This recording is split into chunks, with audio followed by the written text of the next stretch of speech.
ஏன்னா நேரடியாக வந்து எஜமானர் வந்து எல்லாத்தையும் பேசிட முடியும். ஏன்னா பேசும்போது அங்கே வந்து ஒரு செருப்பு விருப்பு வருதுன்னு வச்சுக்க நம்ம மேலே வந்துடும்ல. அதெல்லாம் புரோக்கரை வச்சுருக்காங்க. அந்த புரோக்கர்கள் first grade, second grade, third grade அப்படின்னு கிரேட் வைஸ் இருக்குது. அதில் வந்து ஒரு கிரேடு தான் திருமாவளவன்.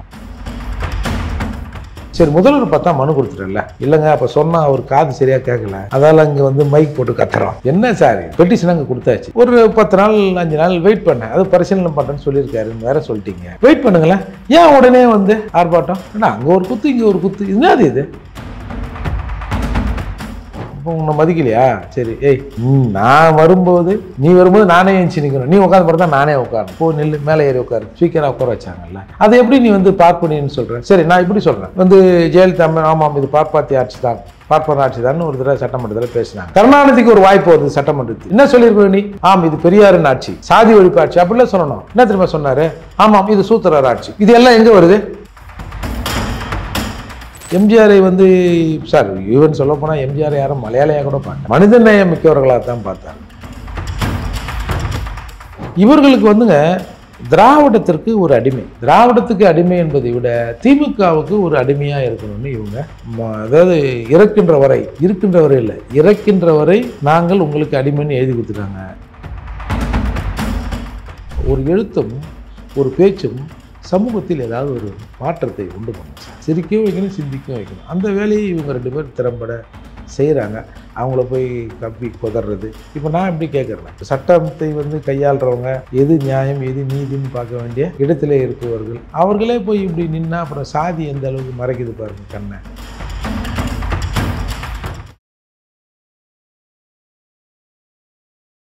இளைய பாரத நேயர்களுக்கு வணக்கம்.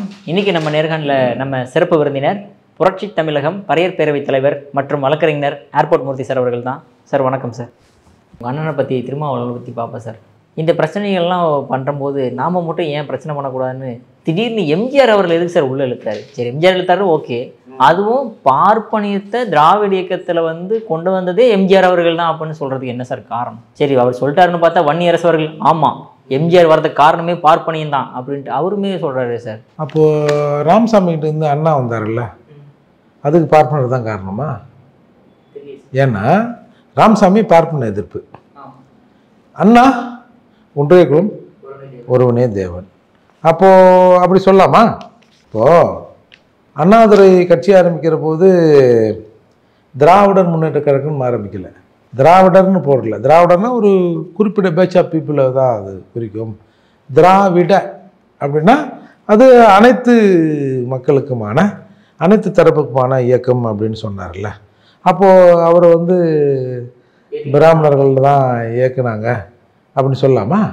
என்னது இது சார்? இவங்களுக்கு ஆடிட்ரு ஐயர் வேணும், பார்ப்பனர்கள் பிராமணர்கள், ஏன்னா பார்ப்பனர்கள்லாம் நாங்கள் பிராமணர்கள், இவங்களுக்கு ஐயர் பிராமணர் வேணும், ஆடிட்ரு பிராமணர் வேணும், வக்கீல் பிராமணர் வேணும், அப்புறம் இந்த ஜாதகம் ஜோஷியம் அது இதுன்றாங்களே அதெல்லாம் கணிக்கிறதுக்கு பிராமணர் வேணும், கட்டிக்கிறதுக்கு பிராமண பொண்ணு வேணும், அப்புறம் வந்து பொருளாதார ரீதியாக எங்களுக்கு அட்வைஸ் பண்ணால் ஆமாம் ரகுராம், அது பேர்னா ரகுராம் ராஜன் வேணும், அரசியல் ரீதியாக வந்து எதனா ஆலோசனை பண்ணோம்னா ராமசுப்ரமணியம் வேணும்.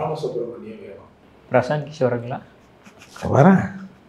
எங்களை ஜெயிக்க வைக்கணும்னா வெள்ளையாக பூணூல் போட்டவங்க ஒருத்தன் வரணும். ஏய் சிட் அப்னா ஜெயிச்சிருங்க, உட்காருங்க, இப்படி திரும்பு, தலையை இப்படி வாரு, கோட்டை இப்படி போடு, டையை இப்படி கட்டு, ஷூ இப்படி போடு, இப்படி நடந்து வா, லெஃப்டில் வா, ரைட்டில் பாரு. ஏய் சொல்கிறேன் அறிவு இல்லை, ரைட்டில் பண்ணால் லெஃப்டில் பார்க்குறேன். சரிங்க, அதுக்கெல்லாம் பிராமணர்கள் வேணும் சார். இப்போ நீங்கள் இது வெக்கமாக இல்லை சார். கன்சிராம் ஒன்று சொல்லுவார் சார், இந்தியாவில் வந்து 3% பிராமணர்கள் இருக்கார். அவர் இந்த பேனாவை தான் உதாரணம் காட்டுவார். இது பேனா, இது ஒரு 3%. இது நினச்சா ஒட்டுமொத்த இந்தியாவை, அதாவது இது நினச்சா எழுத கூட மூடி வைக்கும். இப்படி இருக்குல்ல, இதை இப்படியே மாற்றுன்றார் அவர். இதை மாற்றி இதை எடுத்து இப்படி வச்சின்னா இது 3, இது 30, 12, 17, 18, 1, 2 இப்படி ஆக்குங்க இந்த சிஸ்டத்தை. நாம் வந்து அந்த 3% இன்னமும் 97% கட்டுப்படுத்துகிறது, ஆட்சி செய்கிறதுன்றதே அசிங்கம். அவரவருக்கு உரிய பங்கை கொடுங்க அப்படின்னு சொல்கிறாரு. சார், இவர்கள் பிராமண பூச்சாண்டி காட்டியது இங்கே திராவிடத்தை வளர்த்தெடுக்கத்தான். பாம்பையும் பாப்பானையும் பார்த்தா பாம்பை விடு பாப்பானை அடி, பாப்பான் தான் புடின்னு ஆயிடுச்சு போச்சுப்போ. அப்படி தான் ஆயிப்போச்சு. எந்த இடத்துல போனாலும் இவர்கள் வந்து அவர்களோட அந்த அறிவை, அவர்களுடைய திறமையை இவர்கள் பயன்படுத்தி கொள்கிறார்கள். ஆனால் வெளியில் வந்து பாப்பானை பார்த்தா அதை பொண்ணு இதை பொண்ணு அப்படியே இப்படி இன்னும் இந்த 3% சொல்லிய 97% மக்களின் மண்டையை கழுவுகிற வேலையை இவங்க செய்கிறாங்க. அதுக்கு சில புரோக்கர்களை இவர்கள் வைத்திருக்கிறார்கள். ஏன்னா நேரடியாக வந்து எஜமானர் வந்து எல்லாத்தையும் பேசிட முடியாது. புரோக்கர்ஸ். ஆமாம், ஏன்னா பேசும்போது அங்கேருந்து ஒரு செருப்பு கிருப்பு வருதுன்னு வச்சுக்க, நம்ம மேலே வந்துடும்ல. அதெல்லாம் புரோக்கரை வச்சுருக்காங்க. அந்த புரோக்கர்கள் first grade, second grade, third grade அப்படின்னு கிரேட் வைஸ் இருக்குது. அதில் வந்து ஒரு கிரேடு தான் திருமாவளவன். ஏன்னா இப்போ நமக்கு என்ன பிரச்சனை, நான் இதை எப்படி தெரியுமா பார்க்குறேன். இப்போது பட்டியல் சமூக மக்கள் இப்போ தொடர்ந்து இந்த ஆணவ படுகொலை அது இது நடக்குது. இப்போ நம்ம இந்த கார்பரேஷன் ஒர்க்கர்ஸ் அவங்க போராட்டம்லாம் பண்ணுறாங்க. இதே செய்தி ஆகுது. ஏய், என்ன இது எல்லாம் அரசுக்கு எதிராகவே வந்து நிற்குது, நீ வந்து ஆணவ சட்டத்தை ஏற்றுன்னு என்ன வந்து பார்த்தியா நீ? அதாவது ஆணவ படுகொலை தடுப்பதற்கு ஒரு சிறப்பு சட்டம் வேணும் அப்படின்னு நான் இந்த கம்யூனிஸ்டா சாரி கம்யூனிஸ்டுகளோடு சேர்ந்து போய் இவங்க பார்க்குறாங்க சார். முதல்வர் ட்வீட் போடுறாரு, என்னென்ன என்னை வந்து நலம் விசாரித்தார்கள். சரி, என்ன அந்த முதல்வர் இப்படி சொல்லிட்டாரு. கூட போன ஒரு எம்எல்ஏ இன்று முதல்வரை சந்தித்து நலம் விசாரித்தோம். என்ன ஒரே குழப்பமாகுது, எங்கன்னா அந்த பெட்டிஷனே காணும். அப்போ அது இல்லைல்ல, முதல்வர் போய் சொல்லுவாரா? சரி, முதல்வரே போய் சொல்லுவாருன்னு வைப்போம். கூடவே போகிறவங்க எம்எல்ஏ எஸ்எஸ் பாலாஜி அவர் போய் சொல்லுவாரா? என்ன போய் சொல்ல வேண்டிய தேவை என்ன இருக்குது? இல்லை அவர் அந்த ஆணவ சட்டம் வந்து ஆணவ தடுப்பு சட்டம், ஆணவ கொலை தடுப்பு சட்டம் வரக்கூடாதுன்னு நினைக்கிறவரா? அவர் வன்னியர்ன்றதால அவரும் அந்த மாதிரி போடுறாரு. இவருக்கு வெளியில் வந்து நாங்கள் முதல்வர் பார்த்தோம். சரி, முதல்வர் பார்த்தா மனு கொடுத்துட்டல. இல்லைங்க, அப்போ சொன்னால் அவர் காது சரியாக கேட்கல, அதால் அங்கே வந்து மைக் போட்டு கத்துறோம். என்ன சார் இது? பெட்டிஷன் அங்கே கொடுத்தாச்சு. ஒரு 10 நாள் 5 நாள் வெயிட் பண்ணேன். அது பரிசீலனை பண்ணுறேன்னு சொல்லியிருக்காருன்னு வேற சொல்லிட்டீங்க. வெயிட் பண்ணுங்களேன். ஏன் உடனே வந்து ஆர்ப்பாட்டம்? ஏன்னா அங்கே ஒரு குத்து இங்கே ஒரு குத்து, என்னது இது? இப்போ மற்றவர்கள் ஆர்ப்பாட்டம் பண்ணுறாங்க. இப்போ ஜெகன் ஆர்ப்பாட்டம் பண்ணார். ஏன்னா அவர் போய் முதல்வர் காதில் பேச முடியாது. இவர் ஃபோன் போட்டால் அவர் எடுக்க மாட்டார். அவர் ஃபோன் நம்பர் இவருக்கு தெரியுதா தெரியலையான்னு வேறு தெரில. அப்போது நீங்கள் இப்போ எப்போ நினச்சாலும் ஃபோனில் பேசுகிறேன். சார், நேற்று அப்ளிகேஷன் கொடுத்தேன்ல, மனு கொடுத்தேன், ஏய் கீழே அனுப்பிச்சிருக்கேன்பா, சரி சரிங்க அப்படிலாம் பேசலாம். அதை விட்டுட்டு இங்கே வந்து ஆர்ப்பாட்டம்னா, அப்போது ஏதோ ஒரு பெரிய விஷயங்கள் தமிழ்நாட்டில் நடக்கிற போது இதை டைவெர்ட் பண்ணுறதுக்கு ஒரு ஆள் தேவைப்படுகிறார். அதற்காகத்தான் இப்போ எம்ஜிஆரை ஒரு பேசணும் தான் நான் பார்க்குறேன். இப்போது பார்ப்பனா இப்படின்னா ஜெயலலிதாவை சொல்கிறார் அவர். சரி, இப்போ எல்லோரும் சொல்கிறாங்க வந்து ஒரு பொது தொகுதியில் நிற்க வச்சாங்க தலித் எழுமலை அப்படின்றார். இன்னொன்று இந்த பல்லாவரம் இருக்குல்ல, பல்லாவரம் நகராட்சி, அது அப்போ வந்து தன்சிங்னு ஒரு பறையர் வந்து அங்கே நகரமன்ற தலைவராக இருக்கார். அதான் அந்த உள்ளாட்சித்துறையில் பொறுப்பில் இருக்கார் சார். அது வந்து தொகுதியாக மாறுது. பல்லாவரம் ஒரு எம்எல்ஏ கான்ஸ்டிகுவன்சியாக மாறுகிற போது அது பொது தொகுதி வரையறுக்குள் வருது. அப்போ அந்த தன்சிங் என்ற பறையரை தானே ஜெயலலிதா நிற்க வச்சு எம்எல்ஏ ஆக்குறாங்க. இது எவ்வளோ பெரிய விஷயம் இது. தனபால் எங்கள் வீட்டில் வந்து சாப்பிடலன்னு உணவுத்துறை அமைச்சராக போட்டாங்க சார். அதுதான் வந்து சாதி ஒழிப்பே, அப்படி தானே? இப்போ உன்னை மதிக்கலையா? சரி, ஏய் நான் வரும்போது நீ வரும்போது நானே எழுந்துச்சு நிற்கணும், நீ உட்காந்து பார்த்தா நானே உட்காரணும், போ நெல் மேலே ஏறி உட்காரு, ஸ்பீக்கராக உட்கார வச்சாங்கல்ல. அதை எப்படி நீ வந்து பார்ப்பனின்னு சொல்கிறேன்? சரி, நான் இப்படி சொல்கிறேன் வந்து ஜெயலலிதா ஆமாம் இது பார்ப்பாத்தி ஆட்சி தான், பார்ப்பன ஆட்சி தான் ஒரு தடவை சட்டமன்றத்தில் பேசினாங்க. கருணாநிதிக்கு ஒரு வாய்ப்பு வருது சட்டமன்றத்தில். என்ன சொல்லியிருக்கணும் நீ? ஆம் இது பெரியாரின் ஆட்சி, சாதி ஒழிப்பு ஆட்சி அப்படிலாம் சொல்லணும். என்ன திரும்ப சொன்னார்? ஆமாம் இது சூத்திரர் ஆட்சி. இது எல்லாம் எங்கே வருது? நீங்கள் இதை வச்சு தான் எல்லாம் கதை சொல்கிறீங்க. அவன் அங்கே பிறந்தான், இவன் இங்கே பிறந்தான், அவன் அதில் பிறந்தான், அவன் இதில் பிறந்தான்றீங்க. சூத்திரர் எதில் பிறந்தான்? அதுக்குள்ளே தானே பிறந்தான். இந்த 4 வருடத்துக்குள்ளே வரீங்க. அப்போ அவர் என்ன பேசியிருக்கணும்? இங்கே வந்து நீங்கள் வந்து அவர் வந்து அப்படிங்க இப்படிங்கன்னு பேசுறது இன்றைக்கி வாடகை வாய்களாக இருக்கிறார். நமக்கு எவ்வளோ பிரச்சனை இருக்குது சார். அதை விட்டுட்டு போய் இப்போ எம்ஜிஆர் அதை பண்ணார், இது பண்ணார். இது இன்னொரு வகை இப்படி எடுத்துக்கொண்டால் பாருங்கள், என்னை போய் வந்து எடப்பாடியார் கூப்பிட்டாரு, நான் கதவுலாம் சாத்திட்டேன் அப்படின்லாம் நான் சொன்னேன். நீங்கள் ஒன்று சத்தியமாக நம்புங்க, நான் அங்கே எங்கே போக மாட்டேன். என்னை நீ வந்து ஒரு படத்தில் சொன்னால் நீ கார் துப்பி அதால் எதால் அடித்து வெளியே தத்துனா நான் போக மாட்டேங்க அப்படின்ற மாதிரி. அதுக்கும் இதுக்கு சம்மந்தம் இல்லை, ஒரு ஜோக் சொல்கிறேன் சினிமாவில் வந்தது. பாருங்க, எம்ஜிஆரோட திட்டேன். இப்போ அவங்களாம் என்னை திட்டினாங்களா, நான் திருப்பி அந்த கூட்டணிக்குள் போனால் எடப்பாடியார் நாளைக்கு திட்டுவாங்களா அந்த கட்சிக்காரங்களையோ? எம்ஜிஆரை பற்றி எப்படி பேசினார், ஜெயலலிதாவை பற்றி எப்படி பேசினார், எப்படி நீ அவர் வந்து சேர்த்து வச்சுருக்கீங்க அப்படின்னு எடப்பாடியாரை கூட திட்டுவாங்க சார். பார்த்துங்க சார், நான் உங்கள் கூட தான் சார் இருக்கேன், 1-2 போட்டு கொடுங்க சார் அப்படின்றதுக்காக கூட இந்த பேச்சு இருக்கலாம். ஏன்னா இப்போ ஒன்றும் இந்த பாலிசி ரீதியாக அவர்கள் வந்து நம்மளை ஒன்றும் டிஸ்டர்ப் பண்ணல. எப்பயோ செத்து போனார் எம்ஜிஆரை வந்து சார். ஈவன் சொல்ல போனால் எம்ஜிஆர் யாரும் மலையாளியாக கூட பார்க்கல, மனிதநேயம் மிக்கவர்களாக தான் பார்த்தார்கள். எம்ஜிஆருக்கு பின்னால் 1000 வேறமான விஷயங்கள் கூட இருந்தது. அது அரசியல் புரசலாக தெரிஞ்ச மக்கள் கூட ஏன்னா அந்த ஆள் வந்து நிற்பாரியா, சாதாரண ஏழை எளிய மக்களுக்கு ஏதோ செய்வாரியா அப்படின்னு தானேங்க சொன்னாங்க. ஏங்க காமராஜர் வந்து சத்துணவு ஆரம்பித்தா கூட எம்ஜிஆர் தானேங்க சத்துணவு போட்டாருன்னு இன்னி வரைக்கும் மக்கள் பேசுகிறாங்க. அவருக்கு உட்காந்து பக்கத்தில் உட்காந்து சாப்பிட அந்த ஒரு ஸ்டில்.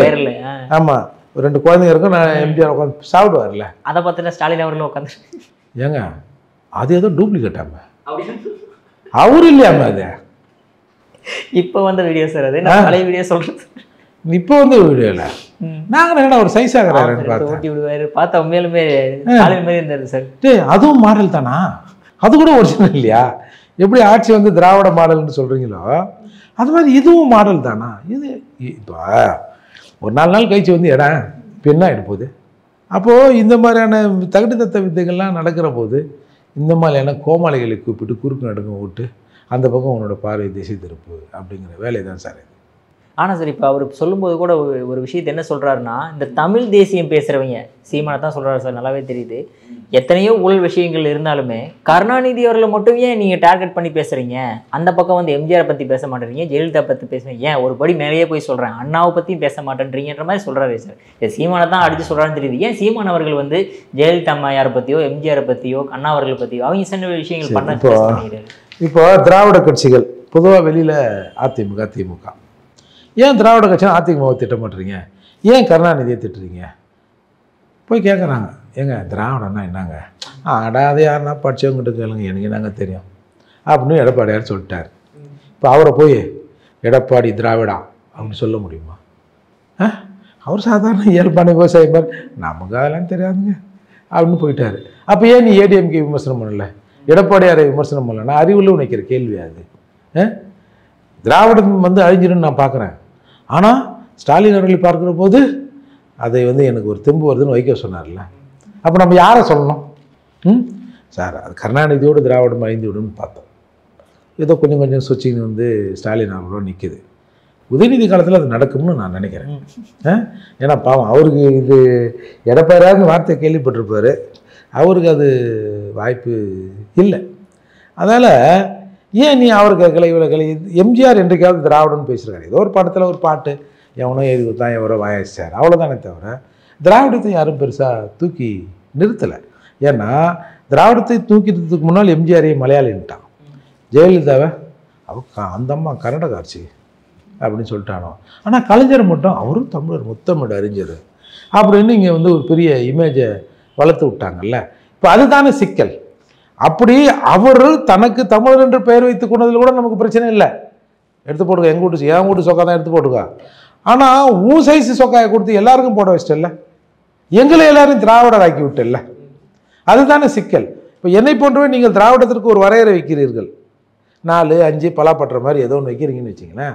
அங்கேயும் அந்த வார்த்தை பயன்படுத்தப்பட்டிருந்தா சரி கொஞ்சம் யோசிக்கலாம், சரி அங்கேயும் இருக்கிறான் இங்கே இருக்கிறான் ஓகே அப்படின்ற மாதிரி கூட கொஞ்சம் ஒரு பரிசீலனை பண்ணலாம். அவனை போய் பக்கத்து ஸ்டேட்டில் கேட்டால் செருப்பை கொண்டு அடிப்பேன் அந்த என்ன திராவிடர்னீங்கன்னா அப்படின்னு அவர் சொல்கிறாரு. இந்த பக்கம் போய் கர்நாடகாவில் நம்ம கேரளாவில் அதை பற்றி பேசவே முடியல, ஆந்திராவில் சுத்தம் என்னன்னு தெரியல. அப்போ நான் மட்டுமே எதற்கு அதை சுமக்கணும்? அப்போ இந்த சுமத்தலுக்கு காரணம் யார் அப்படின்னு பார்த்தா பெரியார் வந்து ஆரம்பிக்கிறோம்.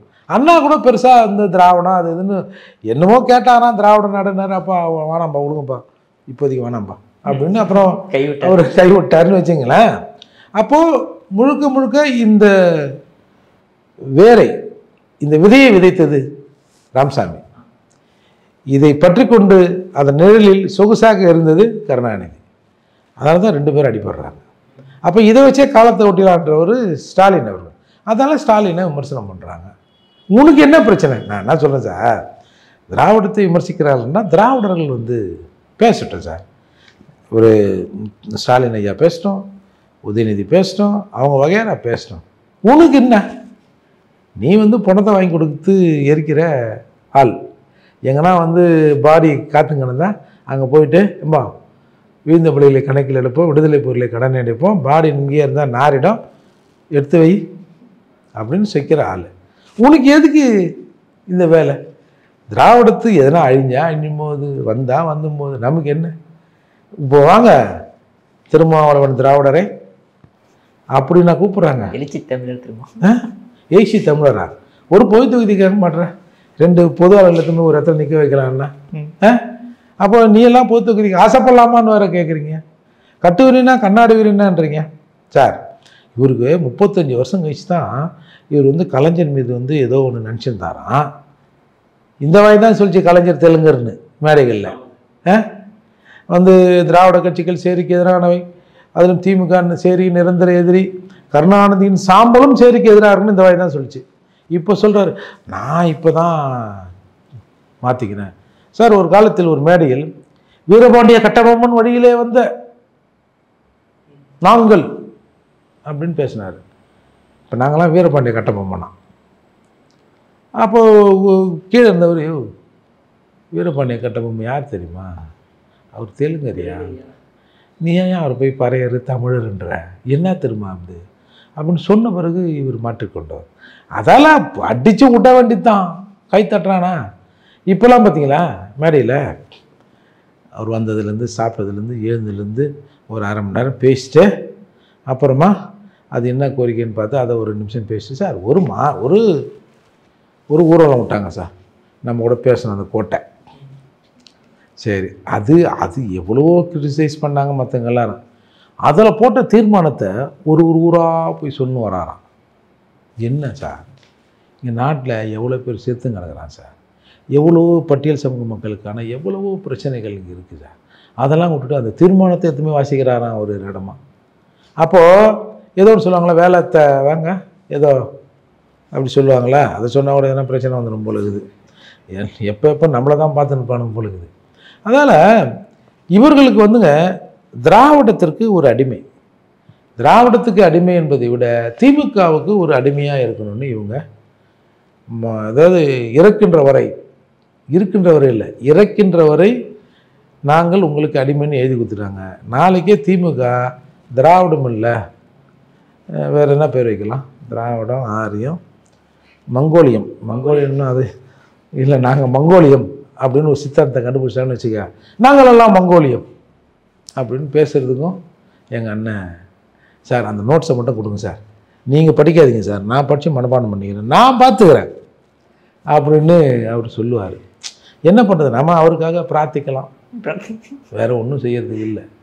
இது முழுசாக முடிஞ்சு போச்சு சார். ஓகே சார், நீங்கள் வந்து ட்விட்டர் பக்கத்தில் ஒரு வீடியோ போட்டிருந்தீங்க, திருமாவளவன் பேசின வீடியோ ஸ்டேஜில். அதாவது மோடி அமித்ஷா அவர்களை வந்து நம்ம பின்பற்றணும், அவங்க கொள்கையில் எவ்வளோ இறுகப்பட்டிருக்காங்க பாருங்கள், அந்த மாதிரி நாமளும் நம்ம கொள்கையில் இறுகப்பட்டிருக்கோன்ற மாதிரி நீங்கள் ஒரு வீடியோ போட்டிருந்தீங்களே சார், என்ன சொல்ல வரீங்க அதில்? பிஜேபி ஒன்றும் தீண்டப்படாத கட்சி இல்லை, ஆர்எஸ்எஸ் கூட தீக்கா போல் ஒரு சமூக சேவை செய்கிற இயக்கம் தான். இதனை நாம் கொண்டு போய் ஊர் முழுக்க உடன்பிறப்புகள் சேர்க்கணும் அப்படின்னு சொன்னவர் தான் கருணாநிதி. அதே மாதிரி தான் இது. அவங்க கூட இருக்கிற வரைக்கும் ஆர்எஸ்எஸ் பார்த்துருக்கியா, ஆர்எஸ்எஸ் பொறுப்பாளர் யாருன்னு தெரியுமா? என்றைக்காவது மேடையில் முண்டி எடுத்து கொண்டு வருகிறார்களா? பார்த்துருக்கியா? உங்கள் ஊரில் எத்தனை ஆர்எஸ்எஸ்காரனுக்கான்னு தெரியுமா? பெரிய பெரிய ஆஃபீஸர்லாம் அதில் இருப்பாங்க. ஆனால் அவர்களிடையே இருக்கிற அந்த ஒழுக்கம், அந்த கண்ணியம், நம்ம முகத்தை கொண்டு போய் காட்டணுன்ற எண்ணம் எல்லாம் அவங்களுக்கு கிடையாது. அவர்கள் ஒரு அர்ப்பணிப்பு தன்மையோடு இருக்கிறவர்கள். அப்படிலாம் பேசணும். நான் கூட அப்படிலாம் பேச மாட்டேன். ஏன்பா ஆர்எஸ்எஸ்னால் அவன் ஒரு கட்சியில் இருக்கிறான், நம்ம ஒரு கட்சியில் இருக்கிறோம், அவன் சித்தாந்தமா. நான் இதே மாதிரி ஒரு இயக்கத்தை வெளிப்பட பல இடங்களில் பேசியிருக்கேன். நான் யாரை தெரியுமா பேசுவேன்? மாக்காய்காவை பற்றி பேசுவேன். மாக்காய்காக்காரன் யாருன்னே தெரியாது. பார்த்தா டக்குன்னு ஒரு நாள் நைட்டு காலையில் விடிய பார்த்தா செவத்தில் எழுதியிருப்பான், இந்தியன்னா இளநீ கொடு. அதாவது இந்தியனுக்கு பிறந்தா இளநீ கொடு, எவனுக்கோ பிறந்தனா கோக் பெப்சி குடி. இப்படி இந்தியனுக்கு பிறந்தீங்கன்னா இளநீ குடி, எவனுக்கோ பிறந்ததுன்னா கோக்கு பெப்சியை குடி. இது எவ்வளோ பெரிய சித்தாந்தம் இது. டக்குன்னு அதை எழுதி போட்டிருப்பான். யாருன்னு உதவி விசாரிச்சு அப்படி தடை போனால் எதனா ஒரு பேங்க்கில் மேனேஜராக இருப்பான், ஒரு இன்ஜினியராக இருப்பான், அரசாங்கத்தில் உத்தியோகத்தில் இருப்பான். அவன் நைட்டில் ஆளை வச்சுனா தானே பிரச்சனை, அவனே லிங்கின்னு தலைமை கட்டி எழுதிடுவான். அப்படி அந்த சித்தாந்தம் சரி தப்புன்றதை தாண்டி அந்த சித்தாந்தம் அவர்களை இயக்கியது அப்படின்னு நான் பல இடத்துல பேசியிருக்கேன். ஏன் வாயில நான் ஒரு நாள் கூட ஆர்எஸ்எஸ், இப்போ நீங்கள் கூட ஆர்எஸ்எஸ்ஸாக கூட இருக்கலாம், சொல்ல வேண்டியதானே சார், இருக்கலாம். என்னைக்காவது நம்ம அதை பற்றி பேசியிருப்போமா? இல்லை. அப்போது இவர்கள் இப்போ ஆர்எஸ்எஸ்காரங்க யாராவது பார்த்தா சே தான் இருந்தாலும் அந்த அவர் வந்து திமுக கூட இருக்கிறதால சும்மா அப்படி சொல்கிறாருயா. இப்போ நம்மளை இந்த மாதிரி உயர்த்தி பேசுகிற ஒருத்தனை சொல்லு. பிஜேபியில் இருக்கிற தலைவர்கள் கூட ஆர்எஸ்எஸ்காரர்கள் இப்படி உயர்ந்தவர்கள்னு பேசியிருக்க மாட்டார். அண்ணன் திருமாவளவன் பேசுகிறாரு, அவரை போய் அதெல்லாம் ஒன்றும் பிரச்சனை இல்லை, அவர் அப்படி தான் அரசியலுக்காக எதனா பேசுவார், யாரும் சீரியஸாக எடுத்துக்காதீங்க அப்படிங்கிறது தான் சார் இது. அப்போது இது முழுக்க எங்கள் சமூக இளைஞர்களே தவறாகவே வழிநடத்தி எல்லாம் ஏற்று நில்லுங்கன்னு அவன் வந்து தெருவில் நிற்கணும், நம்ம தேரில் இருக்கணும். அவன் வந்து வீட்டில் இருந்துட்டான்னா நம்ம தேர்லேருந்து இறங்கி தெருவுக்கு வந்துடும் அப்படிங்கிறத அவர் தெளிவாக தெரிஞ்சிருக்காரு. சாப்பிட்டது என்னமோ காலையில் அதை சாப்பிட்டாரு, மத்தியானம் இதை சாப்பிட்டாரு, நைட்டு இதை சாப்பிட்டாரு, 6 மணிக்கு கூட்டம், 7 மணிக்கு அங்கே நாட்டியம். என்ன இது எல்லார் வாழ்க்கையிலும் இருப்பது தான். ஒரு பெரிய இயக்கம்னா அங்கங்கே 4 நிகழ்ச்சி ஓடியாரணும். அது வந்து நீங்களாக வர வச்சுக்கிட்டு தானே அதில் ஒரு இறக்கம் தருது. நான் உணவு இல்லாமல் இருக்கேன், இது இல்லாமல் இருக்கேன், அது இல்லாமல் இருக்கேன், எது தான் இல்லாமல் இருக்கேன் அப்படின்ற மாதிரி ஒரு அனுதாபத்தை தேடிக்கொண்டு, அதாவது சார் இவங்க எங்கள் ஜனங்க ரொம்ப பாவம் சார், ஏதாவது இந்த மக்களுக்கு ஏதாவது ஒன்று கிடைக்காதா, ஒரு நல்லது நடக்காதா, நம்ம அடுத்த தலைமுறைக்கு அது ஏதாவது நடக்காதான்னு ஒரு கும்பல் ஓடியாது சார். அந்த கும்பல்லேருந்து செலக்டடாக கொஞ்சம் பேரை பிடிச்சி வச்சுக்கிறாங்க. ஏம்பா நீங்களாம் எங்கள் கம்பெனி ரெப்ரசன்டேட்டிவ், உங்களுக்கு வந்து நீங்கள் அங்கங்கே அப்படி இப்படி பார்த்து இதெல்லாம் தேர்த்திங்க. அதான் சொல்கிறார்ல, நான் ஒழுங்கு நடவடிக்கை எடுக்க வேண்டும் சொன்னாலும் கட்சியில் ஒருத்தங்க கூட இருக்க முடியாது சார். யாராவது இப்படி சொல்லுவாங்க சார்? சார் திமுகவில் போய் கேட்டால் கூட நாங்கள் கண்ணியமிக்கவர்கள், கடமை கண்ணியம் கட்டுப்பாடு 3ஓடு இருக்கிற இயக்கம்தான் திராவிட இயக்கம், திராவிட முன்னேற்ற கழகம்னு சொல்லுவார் சார். இவர் சொல்கிறார் பொது மேடையில், நான் வந்து நடவடிக்கை எடுத்தா ஒழுங்கு நடவடிக்கை எடுக்கணும்னா ஒருத்தன் கூட கட்சியில் இருக்க முடியாது. என்ன சொல்ல வர்றாரு சார்? இது வந்து ஒட்டுமொத்தமான அந்த கட்சியில் இருக்கிற பறையர் சமூக மக்கள் இப்படி ஒழுக்கம் கட்டவன், இவன் ஒரு கட்டுக்கு வரமாட்டான் அப்படிங்கிற அர்த்தம் தானே இது சார். அதுக்கு கை தரலாம் சார் யாழ் உங்களை தான் ஏன் சொல்கிறாரு தெரியாம.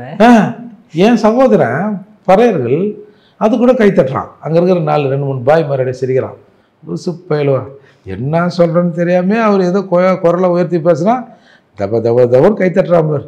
இவெல்லாம் இருக்கிற வரைக்கும் 4 சீட்டு வாங்கினா நமக்கு ஒரு சீட்டு நிச்சயம் அப்படின்னு பாய்ங்க நினைக்கிறது சிரிக்கிறதுலாம் பார்க்குற அவல நிலையில் தான் இன்றைக்கி வந்து விசிகா இருக்குது. அதால் இவர் வந்துங்க வந்து ஏதாவது ஒரு பிரச்சனை வருதுன்னா போயேன் அப்படின்றதுக்காக பயன்படுத்தப்படுகிற பாவம் சார். அதனால தான் நம்ம வந்து அவருக்காக பிரார்த்திப்போம். ஓகே சரி. இப்போ கோபி சுதாகர் பிரச்சனைகள் இப்போ வந்து ரொம்ப போய்கிட்டு இருக்கு. அதாவது சொசைட்டி பாவங்கள் பரிதாபங்கள் அப்படின்னு போடும்போது அது பெரிய பிரச்சனையாகுது. சில பேர் வந்து எங்கள் கேஸ்ட்டை நீ சொல்லிட்ட, நீ எப்படி நீ இப்படி சொல்லலாம் அப்படின்ற மாதிரி கேஸ் வந்து அவன் மேலே பதிக்கப்படுது. இதுக்கு சீமான் அவர்கள் வந்து முன் வந்து குரல் கொடுத்துருக்காரு, சப்போர்ட் பண்ணியிருக்காரு.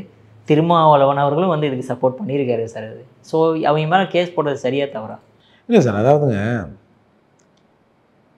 சிரிக்கணும் சார். முதல்ல நகைச்சுவையை அனுபவிக்கணும். நகைச்சுவை உணர்வு மட்டும் என்கிட்ட இல்லைன்னா நான் எப்பயோ செத்துருப்பேன் அப்படின்னு சார்லி சாப்ளின் சொன்னதா சொல்லுவாங்க. அது எப்படின்னா, நானும் அதை 2-3 தடவை பார்த்தேன், நல்லா தான் இருக்குது. ஒன்றும் அவங்க நேரடியாக அந்த மிளகாய் பொடி விஷயத்தை தான் சொல்கிறாங்க, ஒன்று சொல்கிறாங்களே தவிர வேறு எதுவுமே நேரடியாக இன்னாரை குறிப்பிடுகிறது அப்படின்லாம் இல்லை. அதை ரசிக்கணும் சார். நீங்கள் மனுஷன் சிரிக்கணும் சார், நகைச்சுவையை ரசிக்கணும். இப்போ மிருகங்கள் சிரிக்காது, ஆனால் அதுங்க அந்த மகிழ்ச்சியை தெரிவிக்கும் பார்த்தீங்களா, வித்தியாசமாக தெரிவிக்கும் அதோடைய பாடி. ஆமாம், பாடி ஆக்ஷனில் நீங்கள் மாடாக இருக்கட்டும், குதிரையாக இருக்கட்டும், நாயாக இருக்கட்டும், கோழியாக இருக்கட்டும், அது அந்த மகிழ்ச்சியை அது வந்து வெளிப்படுத்தும். ஆனால் இவங்க என்னமோ எங்கள் ஆளுங்களை இப்படி சொல்லிட்டீங்க, போயிட்டீங்க, வந்துட்டீங்க அப்படின்னு எல்லாரும் இன்றைக்கி சொல்கிறாங்க. பல பேர் வந்து ஏண்டா வந்து காதலிச்சா வந்து வெட்டுவாங்கன்னு தெரியும், ஏண்டா காதலிச்சிங்கன்றாங்க. ஒரு சில பேர் ஒரு புள்ளி ஒழுங்காக வளர்த்துருக்கணும்ல, இந்த மாதிரிலாம் சம்பவம்லாம் நடக்குது, அதால் நீ பார்த்துக்கிடாம அவனே வானடா நமக்குன்னு ஒரு ஒழுங்காக வளர்த்துருக்கணும். சரி, ஆம்பளை புள்ள தருதலையாக வளர்த்துட்டான் சார், சரி நான் ஒத்துக்கிறேன் சார், நீங்கள் சொல்கிற மாதிரியே நான் ஒத்துக்கிறேன் சார், ஆனால் அந்த பையன் அந்த மாதிரி இல்லை, நீங்கள் ஒத்துக்கிறேன் சார். நீ பொம்பளை பிள்ளைய ஒழுங்காக வளர்த்துருக்கணும்ல, ஆம்பளை பிள்ளையே கட்டுப்படுத்த முடியாது. சரி ஓகே, அது அங்கே போகிறான். பொம்பளை பிள்ளை நீ அடக்கமாக வளர்த்துக்கணும் கேள்வி கேட்கறதுக்கு ஒருத்தனும் இல்லையா? இல்லை, நம்ம அப்படி கேட்க வேண்டிய அவசியம் இல்லை. காதலுங்கிறது அது கரமாந்திரம், அது எப்போ வருது எதுக்கு வருதுன்னே தெரியலையே, அது வந்து தொலைஞ்சதுன்னு வச்சிங்களேன். அப்போது காமம் சில வகைகளை மறைக்கத்தான் செய்யும். அப்படி இருக்கிற போது நான் வந்து எதுக்குப்பா காதலிப்பா, அவன் தான் வெட்டி கொள்கிறான், மனிதன் நாகரிகம் வந்து குறைஞ்சினே வந்துட்டான், எல்லாம் திருந்தின பிறகு லவ் பண்ணும்பா, ஏன்பா இப்படி விடுங்கப்பா, விட்டு தொலைங்கப்பா, அவன் போய் வேலையை பாருங்கப்பா, சம்பாதிக்கிறது சார். ஒரு இருவர் இணைவது எதற்கு? ஒரு மகிழ்ச்சியை பகிர்ந்து கொள்வதற்கு, இன்பத் துன்பங்களை ரசிப்பதற்கு, இன்பங்களை ரசிப்பதற்கு, அப்படி தானே? எதுக்கு 2 பேரும் இப்படி கல்யாணம் பண்ணி ஓடி ஒளிஞ்சி மறைஞ்சி உயிர் பயத்தோட எவனா புதுசாக ஒருத்தன் இப்படி முறைச்சி பார்த்தாவோட ஐயோ அப்பா அம்மா ஆள் செட் பண்ணிட்டாங்களோ, என்னத்துக்கு அதுன்ற நான். அதனால் இதெல்லாம் முடிஞ்ச பிறகு நம்ம செய்வோன்றது ஏன் கருத்து. இந்த வகையில் எல்லா விஷயங்களையும் ஒரு காமெடி கலந்த ஒரு சமூக சீர்திருத்த கருத்தோடு சொல்கிறவங்க. ஒரு எழுத்தும் ஒரு பேச்சும் சமூகத்தில் ஏதாவது ஒரு மாற்றத்தை உண்டு பண்ணும் சார். சிரிக்கவும் வைக்கணும், சிந்திக்கவும் வைக்கணும். அந்த வேலையை இவங்க 2 பேர் திறம்பட செய்கிறாங்க. அவங்கள போய் கப்பி கொதறது. இப்போ நான் எப்படி கேட்குறேன், ஒரு 2 சமூகம், பல்லர் சமூகம், தேவேந்திர குல வேளாளர் சமூகமும் மறவர் சமூகமும் இது சம்மந்தப்பட்டது. மற்றவனுக்கு என்னடா கொடுங்குற வேலை இதில்? ஏன் நீங்களாம் ஏன்டா கருத்து சொல்கிறீங்க கேட்கலாமா நாங்கள்? சரி, எல்லாருக்குமான ஒரு ஜனநாயக உரிமையில் அவனவனுக்கு தெரிஞ்சது சொல்கிறான். அவன் சொல்லுகிற அந்த வாதங்கள்லேருந்து அவனோட அறிவு எவ்வளோ, அவனோட தரம் எவ்வளோ அப்படின்னு நாம் இருந்துங்க. நீ எப்போ அதை சொன்னேன், நான் எப்போ அதை சொன்னேன் அப்படின்னு வந்து திரும்பி திரும்பி ஒருத்தர் மாற்றி மாற்றி பேசினா இந்த சமூகத்தில் ஒரு அமைதியற்ற சூழல் நடக்க தான் செய்யும். இப்போ இந்த மறவர்லேயே இதை கண்டிக்கிற ஒரு எத்தனை பேர் இருப்பாங்க. ஐயோ இருந்தாலும் டூ மச்சியா, இந்த மாதிரிலாம் செய்யக்கூடாது. வேறு எதுனா நீங்கள் வந்து அந்த காதல் உங்களுக்கு ஒத்து வரலாம், வேறு ஏதாவது ஒரு வழியில் அதை பிரிக்கிறதுக்கோ இல்லை வேறு ஏதோ ஒன்று டைவெர்ட் பண்ணுறதுக்கோ ஆன விஷயங்கள் நீங்கள் செஞ்சுருக்கணும். இந்த மாதிரி கொலை செய்து தவறுன்னு மறவரில் பல பேர் சொல்கிறான். இப்போ அவனெல்லாம் மறவர் சாதியிலேருந்து எடுத்துருவீங்களா? எப்போ எங்கள் சாதியில் பிறந்துட்டு எங்கள் சாதிக்கு எதிராகவே இப்படி பேசுகிறீங்க அப்படி எடுத்துருவீங்களா? அப்போது அதில் சேர்ந்தவங்க கூட வந்து எல்லோரும் வேறு சார், நல்ல வேலை சார், அதில் யாரும் எஸ்சி இல்லை, அந்த 3 பேரில் இருந்துதானு வச்சுங்க. எப்பா இதை விட பல மடங்கு வந்து பண்ணியிருப்பாங்க. இது இப்போ எல்லா மரமும் இதை கண்டிக்கிறாங்களா? இல்லையே. அதாவது இது தப்புன்றாங்களா? இல்லை. அப்போது என்னவோ சார், ஒரு 4 பேர் அந்த ஏதோ வக்கீல் மாருங்க, அதுவும் சட்டம் படித்தவங்க, சட்டம் படித்தவங்க இப்படி வந்து போய் நிற்கிறது தான் நமக்கு ஒரு வருத்தமாக இருக்குது.